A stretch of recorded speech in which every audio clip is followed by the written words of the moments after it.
Hey guys, it's Jeff. Well, basically, I just wanted to get this little story I have to tell off my chest. I ran by the guys, they thought it was kind of a head scratcher, and instead of, wasting your guys' time with me sitting at a desk telling a story in our next video, I decided that I just release it now in a format that we haven't really used before. Like funny story, but when before Everyman Hybrid started, we were tossing around the idea of doing an audio-based podcast for the fitness tips, but we thought it'd be better if you guys could, actually see it, regardless. So obviously, we helped out our friend last week, and everyone was praising us, but telling us to be careful, to stay low, and maybe, like an idiot, I went into work the next day like nothing happened, and it didn't seem like anything had happened.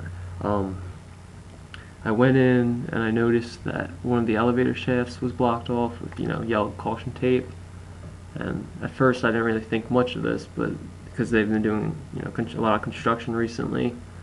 But when I was settling in at my desk and I checked my email, I noticed something kind of strange.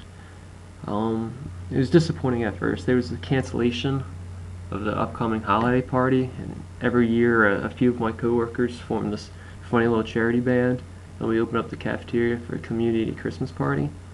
And over the years, this band had a bunch of gimmicky and cutesy names. Like the last 2 years, they nicknamed themselves the free drink refills, because our cafeteria worker Rosa, she helped them plan the rehearsals and all their practices and whatnot this year. So, well, the last 2 years, and she's been helping them out.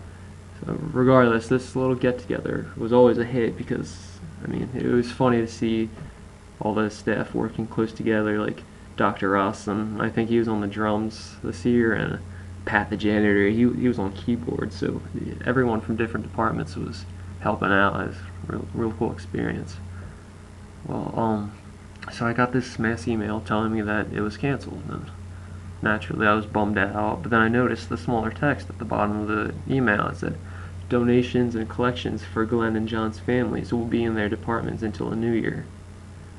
And I was kind of shocked because the only time this happens is like donations are started like when an older doctor who's been retired for a few years maybe passes away, and then we collect money for his family for funeral donations.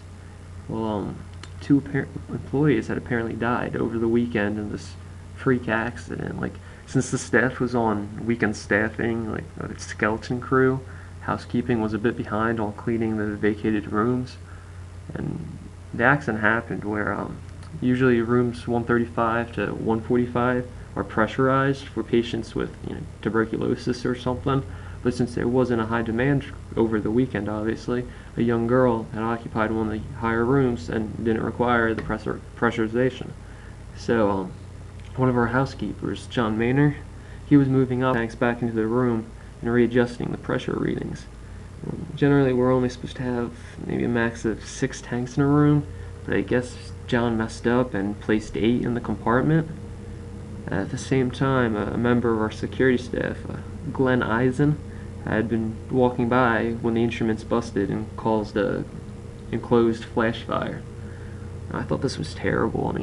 Two of my co-workers were calling this completely innocent accident, and I didn't know them, but it could have happened to anyone working, and it's terrible that they were a part of our family, But there was something I didn't understand. Obviously, we had been in that wing Sunday night, and later on I spoke to some of my friends on the nursing staff who worked on that floor concerning a certain girl who, in a certain room, who we obviously are with right now, who was apparently in that area at that time, and they said they remember a sweet younger patient being discharged earlier in the week. So she was gone from that room, and this flash fire apparently occurred around 5:55 p.m.